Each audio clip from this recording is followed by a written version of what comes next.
China versus Japan, a thousand-year rivalry. Imagine two neighbors who can never look away from each other. One, an ancient empire that considers itself the center of civilization. The other, a proud island that refuses to bow. For over 1,000 years, China and Japan have been locked in the most complex relationship in human history. Teacher and student, rivals, enemies, and today, two nuclear-armed superpowers whose next move could reshape our world. This is a love story that turned into a nightmare, and it's not over. Picture Japan in the year 600 AD. A scattered collection of clans huddled on islands, watching in awe as China blazes like a sun across the sea. The Tang dynasty wasn't just powerful, it was power itself. Golden temples touching the sky, poetry that could make warriors weep, cities that felt like walking through a dream. This was civilization perfected. And Japan? Japan was hungry to learn. Between 630 and 894 AD, Japan sent 19 missions across treacherous seas to China. Young scholars tearfully said goodbye to their families, knowing they might be gone for decades. Some stayed 30 years, 40 years, absorbing everything: writing, Buddhism, architecture, law, art. They returned as changed men, carrying treasures more precious than gold: knowledge. Japan rebuilt itself in China's image. The capital of Nara rose as a mirror of Chang'an. Chinese characters filled Japanese scrolls. But here's where it gets beautiful. Japan didn't just copy, they made it theirs. Then came the moment that changed everything. When Prince Shotoku sent a letter to the mighty Chinese emperor, he didn't grovel. He called himself the Son of Heaven in the land where the sun rises.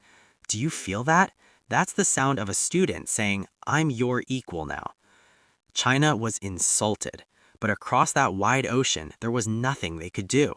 By 894, Japan stopped sending missions entirely. The teachers had taught enough. The student was ready to walk alone. Can you imagine the courage that took? To turn your back on the greatest civilization on Earth and say, "We're going to be ourselves now." By the 1200s, something profound had shifted in Japan's soul.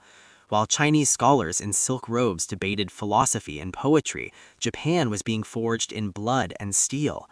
The samurai weren't just soldiers, they were a new kind of human being, warriors who lived by a code called Bushido.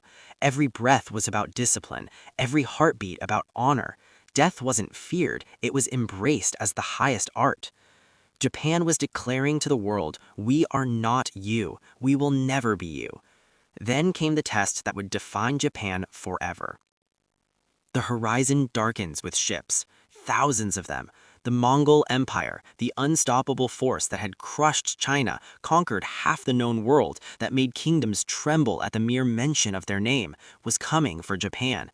Imagine being a samurai on that beach. Imagine seeing that fleet, the fate of your entire civilization hanging by a thread. Japan fought them off. The Mongols returned with an even larger fleet. Again, Japanese warriors stood firm. Then the heavens themselves intervened. A typhoon shattered the Mongol fleet into splinters. The Japanese called it kamikaze, the divine wind. Even the gods fought for Japan. Think about what this meant.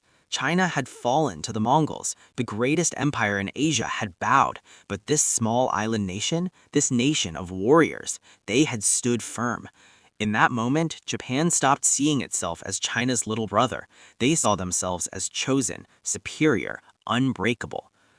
Meanwhile, China was about to make the biggest mistake in its history. In the early 1400s, Admiral Zheng He commanded the greatest navy the world had ever seen. Ships so massive they made European vessels look like bathtubs. Fleets of 300 ships carrying 28,000 men to India, Arabia, Africa. China was showing the world its power. And then they just stopped. China burned the great ships, banned ocean exploration, turned inward. While China looked away from the sea, others would fill that void, including Japan. You can feel it coming, can't you? The 1500s brought something unexpected: pirates, but not the pirates you're imagining. They were called woku, supposedly Japanese pirates. But here's the twist that changes everything. Most of them were actually Chinese. Why? Because China had banned private sea trade, destroyed people's livelihoods overnight. Desperate Chinese merchants needed Japanese warriors. Japanese warriors needed Chinese connections. Together, they became a plague on Asia's coasts. They raided, they burned, they kidnapped thousands. The violence was unspeakable. Wang Zi, the pirate king, built a maritime criminal empire that neither China nor Japan could stop. But this wasn't really about piracy, was it? This was about what happens when governments fail their people, when pride matters more than prosperity, when walls get built and desperation finds a way. This was a warning, a sign that the old order was crumbling. The storm was coming. August 1st, 1894. China and Japan declared war over Korea. Everyone, and I mean everyone, expected China to crush Japan like an insect. How could they not? China was massive, ancient, the eternal empire. But Japan had spent 30 years becoming something new, something modern, something dangerous. The result? China was annihilated. Battle after battle, defeat after defeat. Port Arthur fell, Weihai Wei fell, the Chinese Northern Fleet destroyed. Can you imagine being Chinese watching this happen? Your entire worldview collapsing. For thousands of years, you were the center of civilization. Barbarians bowed to you. And now a barbarian island was defeating you, humiliating you, erasing you. November 21st, 1994. Port Arthur Massacre. Japanese troops killed thousands of Chinese civilians. This wasn't just a military defeat. This was your worst nightmare made real. In the Treaty of Shimonoseki, China was forced to its knees, recognize Korean independence, give up Taiwan, pay massive reparations, grant Japanese special privileges. For the first time in over 1,000 years, the student had defeated the teacher. The psychological wound this created in China, it has never healed. It burns today as hot as it did in 1895. Remember that, because everything that comes next flows from this moment. If the First War was humiliating, the Second War was apocalyptic. July 7th, 1937, the Marco Polo Bridge, a small clash between troops. Within days, it exploded into total war. The Japanese military machine rolled across China. Beijing fell, Shanghai fell after months of savage street fighting where soldiers drowned in their own blood. Then came December 37, Nanjing. I need you to understand something. What happened in Nanjing wasn't war, it was evil. For 6 weeks, Japanese soldiers unleashed hell, mass executions, systematic rape, babies bayoneted, families burned alive, killing contests where soldiers competed to murder the most people. 200,000 murdered, maybe more. We will never know the true number.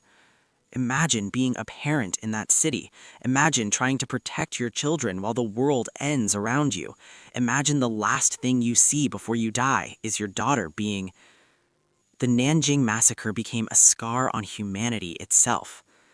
The war ground on for 8 years, 20 million Chinese dead, 500,000 Japanese soldiers killed, cities turned to ash, families erased, generations destroyed. It only ended when atomic fire consumed Hiroshima and Nagasaki in August 1945. Everyone lost, everyone bled, everyone died, and the worst part, the hatred didn't die with them. Here's what breaks my heart. After all that death, after all that suffering, after 1945, you'd think both nations would say, never again, let's heal. They didn't. Today, 90% of Chinese view Japan negatively. 73% of Japanese view China negatively. These aren't just statistics. These are grandparents telling grandchildren to hate. These are politicians using old wounds to gain power. In China, every schoolchild learns about the century of humiliation. The horror of Nanjing is taught, remembered, kept burning hot. In Japan, some textbooks minimize it. Some politicians visit Yasukuni Shrine where war criminals are honored. Imagine being Chinese and watching that. It's like watching someone celebrate your grandmother's murder. And it's not just memory, it's happening now. Tiny islands in the East China Sea, Senkaku to Japan and Diaoyu to China, have become flashpoints. In